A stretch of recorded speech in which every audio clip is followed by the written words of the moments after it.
चलो चलो तो चलिए आज हम चलते हैं। आज हम बात करते हैं कुछ नवोदय एग्जाम के बारे में।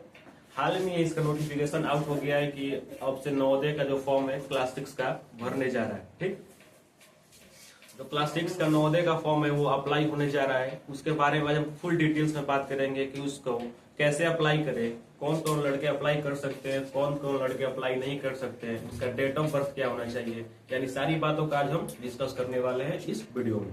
ठीक, तो फिर चलिए चलते हैं डायरेक्ट उसी के बातों को लेकर। तो जो बेसिकली हम लोग बात करने वाले हैं जवाहर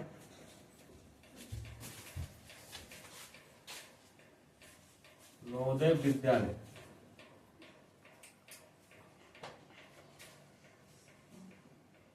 प्रवेश परीक्षा 2026 को लेते हुए, यानी इसका जो अभी नोटिफिकेशन आउट हुआ है वो 2026 को लेकर है। ठीक, अच्छा, जो मेन बात है इसका लास्ट डेट मतलब स्टार्ट हुआ है इसका 2 तारीख 6ठा महीना 2025 से है स्टार्ट है, और इसका स्टार्ट हुआ है 2 तारीख 6वां महीना और 2025 से, और इस फॉर्म का लास्ट डेट अप्लाई होगा वो होगा 29/07/2025। यानी आपको टोटली 1 महीने का बहुत टाइम मिल रहा है, अच्छा खासा। इससे आप लोग फॉर्म अप्लाई कर सकते हैं।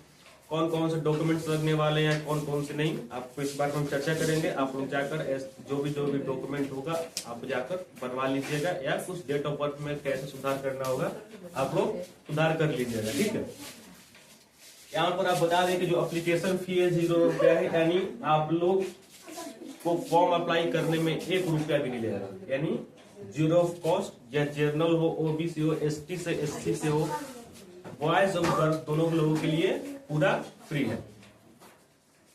ठीक, अब यहाँ पर बातें कर रहे हैं तो इसकी जो टोटल स्कूल है, जो टोटल स्कूल है 654 इसकी टोटल स्कूल्स है। ठीक, नवोदय की जितनी भी स्कूल है टोटल 654। ठीक है, इसमें आपको अपने डिस्ट्रिक्ट से फॉर्म अप्लाई करना होगा। जिस आप डिस्ट्रिक्ट से पढ़ रहे हैं, जिसमें अपना नाम लिखवाए, वहां से आपको खुद से वहां से स्कूल से आपको अप्लाई करना होगा। ठीक, और यहाँ पर कुछ दिया है कि आपको क्या क्या डॉक्यूमेंट्स नीड्स चाहिए, क्या क्या डॉक्यूमेंट नहीं। तो सबसे पहले हम बात कर लेते हैं कि आपको क्या क्या डॉक्यूमेंट्स चाहिए, उसके बारे में फिर आगे हम बात करेंगे कि क्या क्या आपको पढ़ना चाहिए, क्या क्या नहीं पढ़ना चाहिए, कैसे क्लासेस है, क्लासेस आपको यूट्यूब पर कैसे अवेलेबल मिल जाएगी। और एक और बड़ी बात, हम अपने बैच का स्टार्ट कर दिए हैं। अभी तो वहाँ पर परसेंटेज चैप्टर चल रहा है, और रीजनिंग में फिर से होगा तो हम स्टार्ट करेंगे चैप्टर 1 से। तो मेरे इसी चैनल पर आपको सही वीडियो मिल जाएगी। इसी साल की डेली अपलोड हो जाती है। ठीक, जितने भी बच्चे 2026 से लेकर 2027 तक नवोदय का एग्जाम देने वाले हैं वो बच्चे हमारे YouTube चैनल से पढ़ सकते हैं, वो भी पूरा फ्री। यहाँ पर कोई भी शुल्क आपको देने की जरूरत नहीं है। ठीक, हमारे इसी चैनल से आप जाकर जाइएगा वीडियोस में, तो आपको देखने को मिल जाएगा परसेंटेज का वीडियो। और अभी तो स्टार्ट हुआ है परसेंटेज, उसके पहले भी बहुत चैप्टर खत्म हो गए, लेकिन हम चाहेंगे कि दोबारा उस चैप्टर को पढ़ा दे और वीडियो अपलोड कर दे। हम जो बुक से पढ़ाते हैं वो होता है विद्यासागर। विद्यासागर का बुक होता है विद्यासागर नवोदय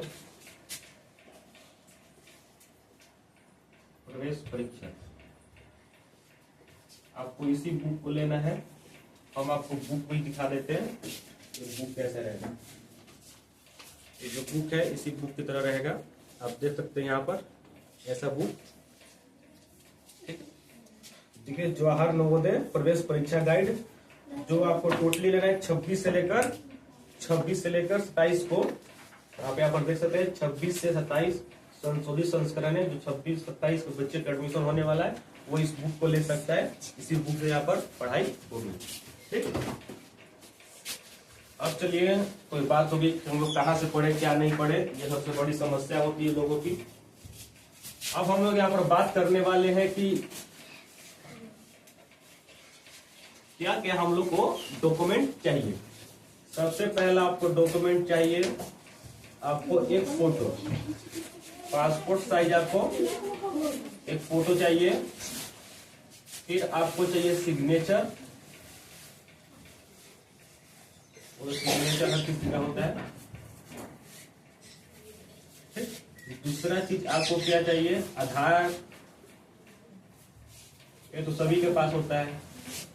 अगर आपके पास आधार नहीं है तो आप इसके जगह पर रेसिडेंशियल यानी आवासीय आप दे सकते हैं, यानी आप जहां पर रहते हैं तो आपका निवास प्रमाण पत्र होता है, यानी रेसिडेंस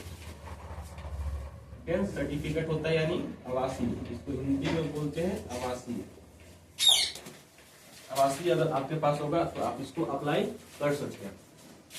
और सारे भी बहुत सारे डॉक्यूमेंट हैं जो आपको चाहिए। अगर आप जनरल कैटेगरी से आते हैं, अगर आपके पास EWS है तो आप EWS, OBC के लिए OBC होना आवश्यक है, आप ये दोनों ले सकते हैं। और PH हो गया, ETC, आप ये सब ले सकते हैं। ठीक। चौथा चीज आपका डॉक्यूमेंट क्या लगने वाला है, चौथा चीज आपका डॉक्यूमेंट लगेगा, अगर आप जिस भी स्कूल से पढ़े हैं आपको 3, 4 और 5 आपने एडमिशन कब लिया है, और आपने पास आउट कब किया है। यानी आपने एडमिशन कब लिया है और आपने पास आउट कब किया है, वो दोनों का आपको देना पड़ेगा कि आपने एडमिशन कब लिया, आपने पास आउट कब किया, कब का, 3, 4 और 5 क्लास का। ठीक। और भी कुछ इसके बारे में यहाँ पर आप नोटिफिकेशन हम डाउनलोड करते हैं, शायद मेरे होगा पहले से नोटिफिकेशन, होगा तो सही है, नहीं होगा तो देख लेते हैं एक बार। नोटिफिकेशन तो होना चाहिए फाइल।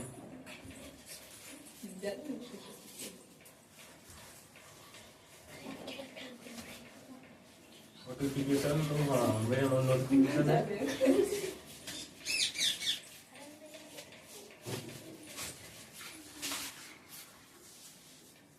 आप लोग बात मत देना, अभी रुको यहीं पर, उन लोगों को शांत करो, कोई नहीं बोलेगा। ठीक है, सबको शांत करना है। ठीक। यहाँ पर देख सकते हैं, यहाँ पर आपको दिख ही रहा होगा कि लास्ट डेट है वो जुलाई 2025 को है, 29/2025 को आपका लास्ट डेट हो जाएगा। अब कुछ बातें कर लेते हैं इसके बारे में। या तो आपके डॉक्यूमेंट्स हो गए। ठीक। कुछ और बातें, कौन इसको लेकर एलिजिबल है। पहला पॉइंट, कौन इसको लेकर एलिजिबल है और कौन लेकर इसको एलिजिबल नहीं है। अगर कोई भी स्टूडेंट अपने किसी भी क्लास क्या बेसिकली 3, 4 और 5 को अगर रिपीट किया है,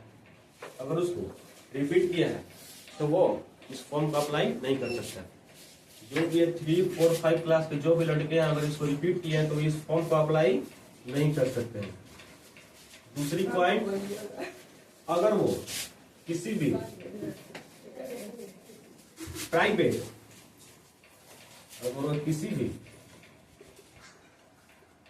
प्राइवेट स्कूल से है तो भी वो अप्लाई इसको नहीं कर सकते।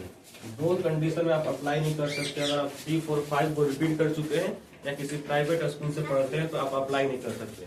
और एक चीज हो सकता है कि अगर आप प्राइवेट से होते हुए भी अगर मान्यता प्राप्त स्कूल है, और प्राइवेट होते हुए भी मान्यता प्राप्त है तो आप अप्लाई कर सकते हैं, नहीं तो आप नहीं कर सकते। एक आप सरकारी स्कूल से अप्लाई कर सकते हैं, सरकारी स्कूल से आप अप्लाई कर सकते हैं। दो जगह से अप्लाई कर सकते हैं, एक मान्यता प्राप्त स्कूल, एक सरकारी स्कूल से आप लोग दोनों अप्लाई कर सकते हैं। ठीक। और इसमें कुछ ज्यादा नहीं दिए, यही 2-3 चीजों को आपको अच्छे से ध्यान रखना पड़ेगा। और एक और बात, आप जिस जिले से हैं आप उसी जिले से स्कूल का फॉर्म को अप्लाई कर सकते हैं। अगर आपने एक दिन भी दूसरे स्कूलों में या शहर के स्कूलों में पढ़ा है तो आप इसको अप्लाई नहीं कर सकते।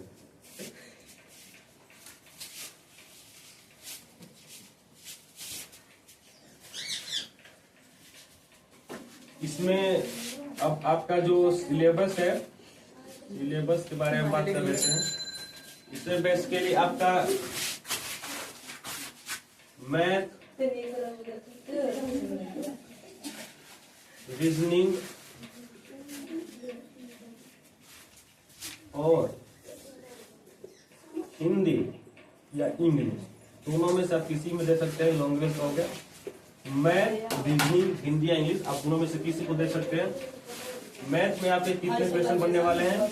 20, 40 आपके रीजनिंग में और 20 आपके हिंदी या इंग्लिश में। इसके लिए आपके टोटल जो मार्क्स होगा 25 नंबर, इसके में 60, इसमें 50 नंबर और इसमें 25 नंबर। एंड जो टोटल मार्क्स होगा 100 नंबर का होगा। मैथ, रीजनिंग और हिंदी या इंग्लिश दोनों में से कोई पूछ सकता है। 20 क्वेश्चन मैथ का रहेगा, 20 क्वेश्चन हिंदी का, 40 क्वेश्चन रीजनिंग का। एंड टोटल आपके 100 क्वेश्चन बनने वाले हैं। तो हालांकि आपको सब समझ में आ चुका होगा। और एक बात, इसमें जो टाइमिंग है, टाइमिंग आपको मिलती है 2 आवर, 2 घंटे में आपको इस क्वेश्चन को सोल्व करना था। 120 मिनट काफी अच्छा खासा टाइम है इस क्वेश्चन को सोल्व करने के लिए। तो आशा है कि आपको सभी चीजें अच्छे समझ में आ गई होगी। और आपसे यही निवेदन है कि आप हमारे ऑनलाइन यूट्यूब चैनल से जुड़े और सब्सक्राइब करें और उसके डेली बेसिस पर आपको वीडियो अपलोड कर दी जाएगी। चलिए आज के लिए इतना ही।